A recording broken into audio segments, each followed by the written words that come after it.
At the end of the first week, fighting between extremist organizations and the Israeli army erupted. Today, Hezbollah terrorists launched an attack on northern Israel from Lebanon, and militant activity in Syria has stoked fears that the conflict may grow from a regional fight to a major Middle East confrontation.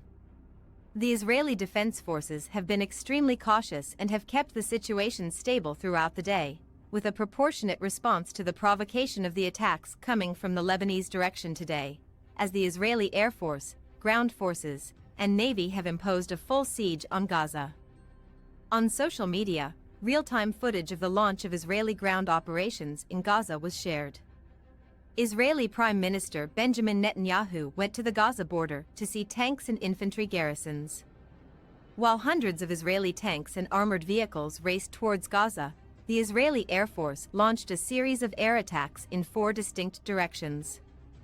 In several sections of Israel, rocket and infiltration alerts have been received, while Israeli soldiers continue to assault militant group positions. Now we will bring you the most recent happenings from Israel, complete with information. After a volley of missiles fired from Gaza by Hamas, air raid sirens were heard in Tel Aviv, Rishon, Lazion, Bnei Brak, Holland Ramel, and several other cities.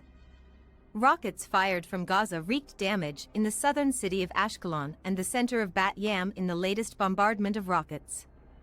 According to Fire and Rescue, they scanned the scene of a rocket hit between 2 residences. Images from Bat Yam show damage to a wall near the city center's stores. A potential terrorist infiltration was reported in the southern settlements of Zikum and Karmia, close to the Gaza Strip's border. In recent days, the great majority of people in villages around Gaza have been evacuated due to violence.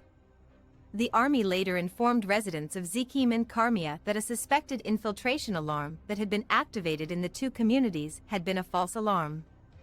The Israel Defense Forces stated that preparations for a major ground assault in Gaza had been finished.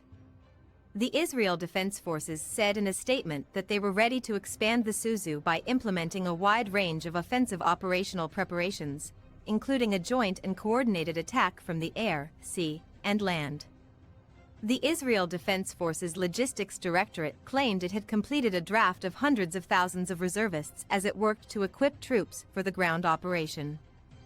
Following Israeli bombings and appeals for evacuations, Hamas militant head Ismail Haniyeh urged Palestinians to oppose internal displacement or leave the blockaded enclave for Egypt.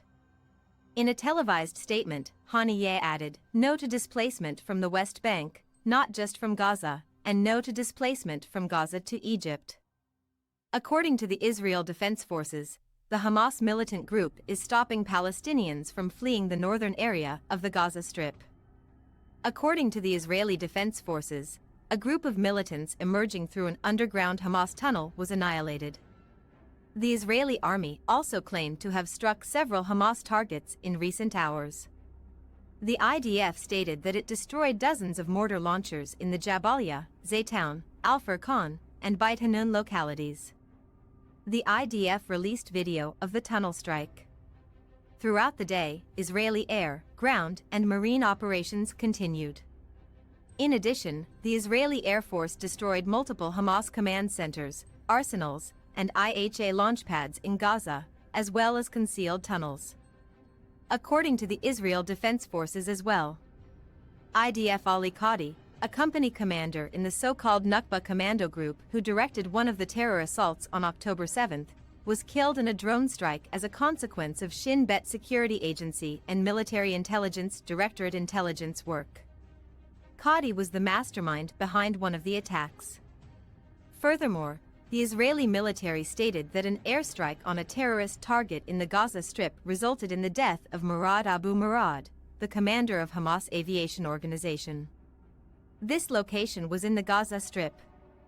During the preparations for either an expected ground operation or an intensified onslaught, the Israeli Defense Forces issued an evacuation order to Gazan inhabitants living in the northern half of the Strip. This region is home to approximately 1 million people. The Israeli military has discovered hundreds of thousands of Palestinians going south using satellite imagery. According to Daniel Hagari, spokesman for the Israel Defense Forces, Many of them have been unable to make any progress due to bottlenecks caused by Hamas barricades. Hamas wants the world to know that it has incurred injuries and lost lives. According to Hagari, we will continue to encourage residents of Gaza City to relocate south. Hamas plans to exploit civilians like you as human shields. He stated that he was suggesting this for your own safety. According to Hagari, they will launch a large-scale assault on Gaza in the not-too-distant future.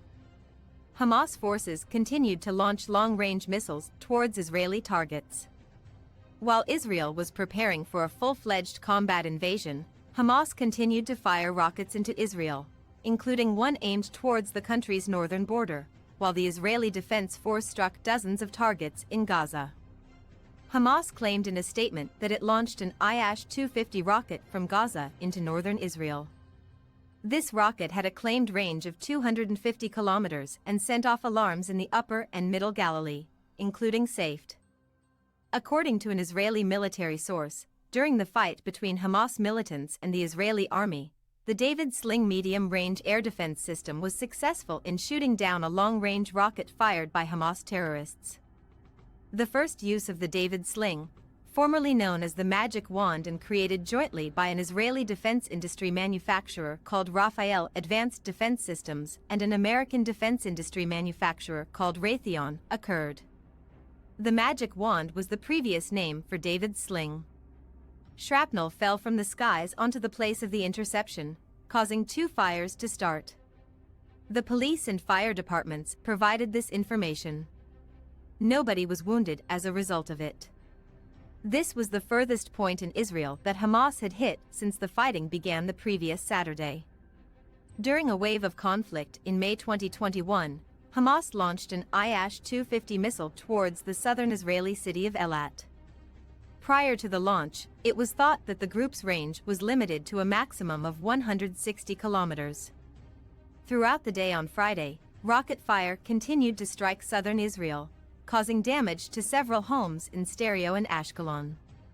As a result of the attacks carried out by the Israel Defense Forces, it was discovered that Hamas militants were using structures in Gaza for military purposes.